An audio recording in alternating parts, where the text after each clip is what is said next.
Welcome to Cartoonist Kayfabe. My name is Jim Rugg. I'm Ed Piskor. And right off the bat, let's do some business, Ed. Yeah, man. Got a Kickstarter coming up, don't you? Octobrion in 1976, the world's first blacklight comic book, and it's available now for the next couple of weeks. It stars the underground Russian superhero Octobriana, filtered through the lens of like underground 70s head shops in American underground comics. That's dope, man. That's where that blacklight comes into play, right? Exactly. Just to get this out the way real quick, man, I'm serializing my Red Room comic on Patreon. Patreon.com/Ed Piskor. 2 pages a week at the very least every Tuesday. Both of the links, Jim's Kickstarter, my Patreon, are in the description below this video. Let's talk process with your comic, though, dude.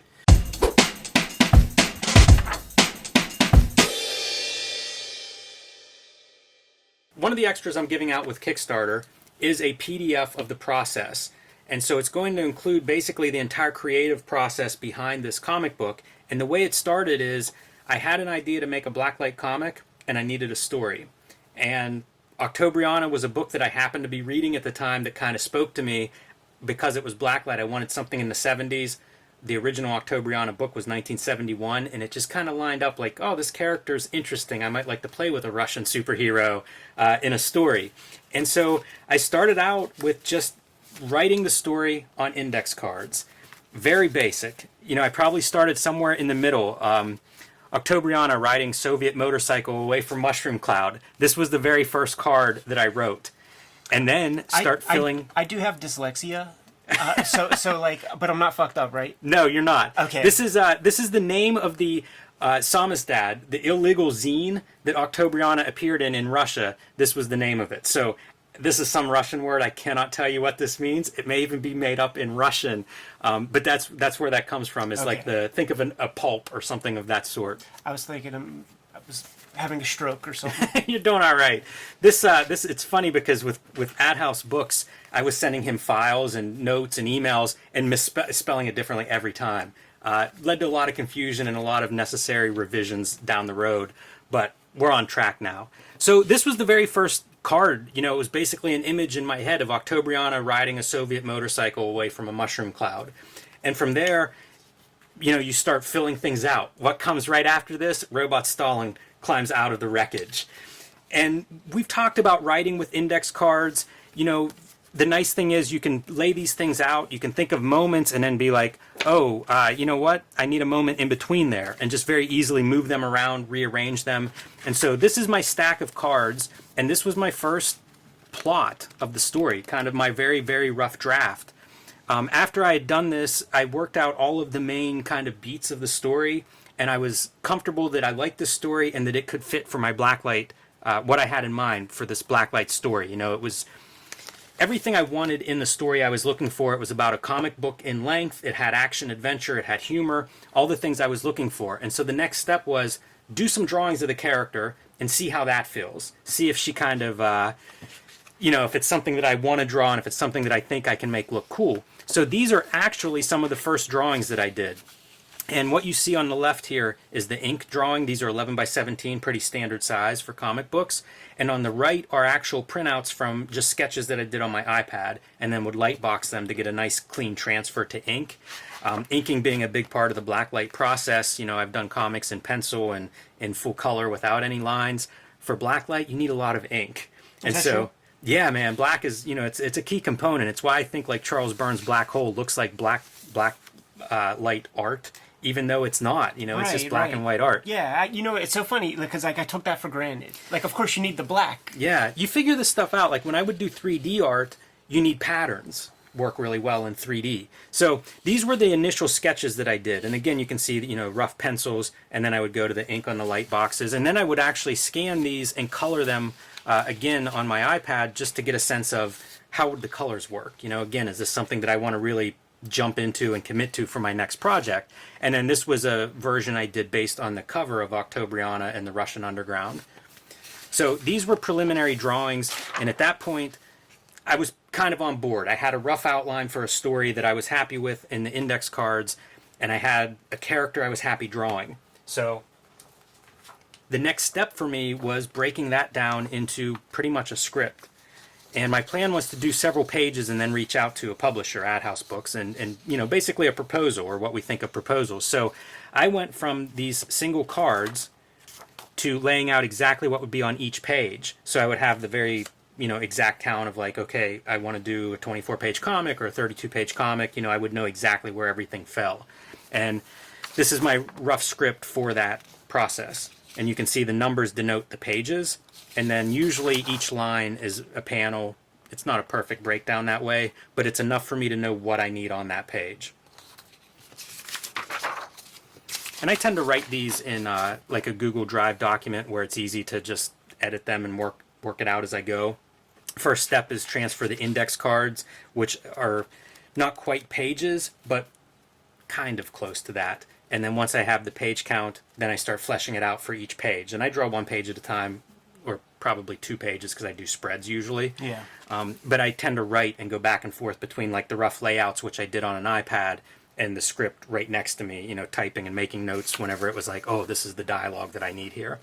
And so I figured we'd just look at a couple of pages from the actual comic to give an idea for anybody who's interested in process or interested in backing the Kickstarter and is interested in the process zine that I'm assembling. So this is page 1, Experimental Sexual Orgy, and what you see here is my false start. Dig. I don't know how common that is, Ed. If that's something early on, it takes me a while to figure out exactly how I'm drawing, how I'm approaching that part of it, and I often end up with partially drawn pages that are redrawn because I'm still figuring it all out. And this is my rough, very rough, like a lot of the drawing I'm doing in that final stage, so you can kind of see starting point versus finished page. And this is before I really had a grasp of how this was going to look or how my process was going to work. You can see this whole composition is ultimately flipped over. The girl is dancing the opposite direction, this foreground character opposite side. And these are supposed to be the old Soviet bloc apartment buildings. Functional architecture. Yeah, a lot of concrete in that regard. This is their first spread, and if people have seen this image online, I'm also doing a screen print of this image.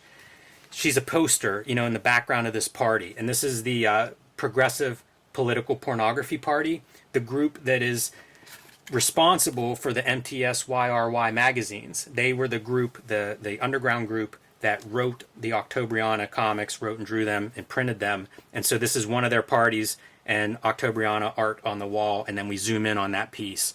Some of the background I did digitally, which are kind of like the lines that create that more trippy effect. But this is the original art from it. And notice the little puncture wound here in the corner of the page. My stupid scanner. I dropped the lid on this while I was like putting it in, and had a prong sticking up on the side. Damn. Yeah, it happens. Does it? It's production art, right? Right. So there you see the rough, kind of gestural, much looser drawing. Obviously, it is a rough drawing. Interesting how different the roughs are from the finished piece. You often hear artists talk about how they like some quality in the rough. I feel the same way. Like there's stuff in the rough drawing that doesn't necessarily translate, but I'm going for that sharper ink look, for a more finished poster-like piece. Yeah, it's an interesting choice. Like I even look at this right here. It looks like the stippling that would be in old pinball machine back glass, and it's a 70s vibe as well. Certainly more time-consuming, though. Yeah, and this is just the happy accident of drawing with the pencil-like tool and Procreate. And then, at this point, I'm starting to kind of figure out what I'm doing, and even putting pretty tight lettering on my roughs, because this is, again, being light boxed. Yeah. And so I'm using, if it shows up on screen, a very light graph paper-like pattern for my horizontals and stuff. And that's all I use for lettering most of the work that I do now. I'm not doing like the letter space and then gutter being thinner. I just kind of use this as a rough. Now, you're the clean-cut white meat baby face of Cartoonist Kayfabe. Right. This is a dick, right? That's at yes, dick level, right? Very astute, Ed. It is indeed, and it's huge. Yeah. Some neurolinguistic programming. So I was trying to figure out lettering, like any project for me, I think you do the same. You try to figure out all this stuff, right? How does everything look? How do panel borders look? How does lettering look? And I wanted something that looked a little bit robotic, a little bit mechanical, a little bit cold, to capture that Soviet era feel. And so what I turned to is a stencil. It's not exact, but this was kind of the model for my lettering that I would then try to emulate whenever I was hand lettering. And occasionally, if there's title lettering somewhere, I might actually even use the stencil to get really, like a perfect form of these letters. But otherwise, I just use them as kind of a guide. So they have a certain stiff quality that resembles this particular stencil. And I think that's going to be as much as I get into, well, maybe one more. No money shots? Yeah, I can't resist. Leave them on a high. All right. So they realize, like, we're in trouble. Robot Stalin has a new giant bomb conveniently shaped like his dick. What are we going to do to stop this? And so they have to turn to, of course, the title character, Octobriana. And first step is finding the guy who knows how to stop this bomb, which takes her to a Siberian labor camp that she has to invade, commando style, or Missing in Action style, or any other 80s action movie that I loved as a kid growing up. And you get a little bit of that 80s action violence stuff, slitting the throat of the guards in order to plant her bombs, taking out guards on top of the roof. And this stuff really sings. Whenever I'm at this stage, I'm still thinking colors. Mm-hmm. And so, it's cold. Hopefully it looks cold. And it's mostly like blues and purples, to really drive home that sense of like the cold weather where they're at in this snowy landscape, until the gunfire lights everything up with the bright yellows, oranges, and pinks. It's this is a great panel to sort of like leave things on, because it intrigues me how this will look in color. There's no holding line on the snow part, so I have to see what color you're going to use for snow, because there ain't no white that's blacklight. So there's a color that's going to be used for that. Obviously, you see, you had those holding lines like in mind initially. So this is definitely one of those things that, like, burn this into your mind, Kayfabers, and then go subscribe to that Kickstarter. And in a couple of months, you're going to see how this turns out. Yes, I'm excited to see how that turns out too, Ed. Yeah. A lot of experimentation involved here, but yeah, it's coming along well. And, again, to reiterate what I said in the beginning, I am putting together a detailed process zine that's part process zine, and we'll kind of walk through with some annotations what I've done along the way, but will also contain the scans of this artwork. It's a digital artist edition, if you will. Dig. So people that are into original art, you'll get a good chance to see that at a nice high resolution, along with the sketching and the underdrawings. The page layouts, kind of a cross between pencils and rough layouts.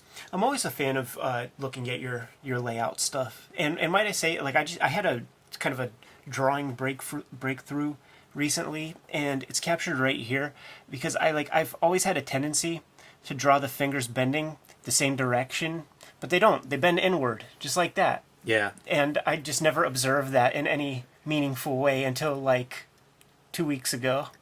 What do you remember what you saw? Was it like Just David looking at Mazzucchelli or just looking something? at myself. Hands are so hard to draw for that reason. Like, you almost have to have all these fake lines to try to make them work. But then you'll see guys like Mazzucchelli's one I think of, who can just draw that stuff perfectly with almost no lines. It's a skill. You ain't far away though, man. So you're not gonna let anybody see any others right now? You got this whole stack in front of me. I might give you a peek behind the scenes. You know what? I'll skip ahead this way. I've got one more piece that's worth talking about. This is the cover to the piece. Very familiar. Yes, there is a video online of me inking this for people that, again, are interested in process or like to see drawing, or ASMR videos, I think it's been compared to. And what I'll say about it is this art was created in order, with the cover being the last piece that I drew in this stack. I love working that way. It's different than, a lot of times you need that material up front to put into catalogs and put out before the book's even done in some cases. I like doing it at the end, because at that point it's like I know the character the best. I have a good feeling of what I think I've spent enough time with the book at that point. I know what it's about, or at least I think I do. So I like to be able to do the covers last. It doesn't always work out that way, but it did in this case. And pretty graphic, I'm pretty happy with that cover and the way it's worked out. But definitely there's an evolution of drawing this character for me that takes place through this book, and it would have been a very, very different cover if I had drawn it in the beginning rather than at the end. All that said, I have, if there were 26 hours in a day, I would have made a zine by now of everybody's placeholder covers that are on Amazon for their books, because we do have to generate these fake covers well in advance before the book is finally out, and sometimes those things are pretty interesting and they get lost to the ages. Like, you'll never see them again because often the cartoonist never wants that shit to be seen. I want that zine bad, Ed. I've heard you talk about that zine before. It's such a good idea. Put it out into the universe, and maybe some Kayfabers could make that shit happen. Just don't clip any of my old fake cover drawings for that shit, man. But this is awesome. One thing that I am curious about, is this a Lightbox thing, or you print this out in blue? I don't see any blue on here. I probably did a very light pencil drawing based on Lightbox because I was drawing it on camera. Right. And so I wasn't drawing it on the Lightbox itself. Dig. I drew a few of the pages on the Lightbox. I don't love working that way. It really wrecks my eyes. You just imagine that you're searing your eyes. Yeah, it's got to be fuck tough. Your vision. Yeah, you're focused so hard on trying to see those lines. Staring into the sun. Not great. So I do tend to do like a very light pencil transfer. Dig, man. Where can people participate in supporting this project? This is on Kickstarter right now. It's Octobriana 1976, world's first blacklight comic book. It's going well, but we've only got a couple weeks to go. So if you're interested in this, act now. Nice, man. And once again, I'm just serializing my Red Room comic, patreon.com/edpiscor. And here's just a piece of that. Shit, just some gore. Just a person fucking... Looks good and close cut up. at the top. Yeah. Yeah, $3, man. Get you in the inner circle where you could read the comic. New pages every Tuesday. Also, subscribe to the YouTube channel. Hit the bell icon so that you mitigate the kayfabe effect. It doesn't work against you, it works for you, because when we put new videos up, people have a tendency to run right to their comic shop, to Amazon, to eBay, and scoop up the comics that we were talking about. So in order to get it to work in your favor, you want to be early on the trigger as well. The bell icon will work in your favor. You can subscribe to the Cartoonist Kayfabe e-newsletter at the link below this video to keep up with everything that we're doing. You can find Cartoonist Kayfabe t-shirts and merchandise at the links below this video. And Jimmy, I think you gotta go check that Kickstarter, man. Give him some marching orders. Make more comics.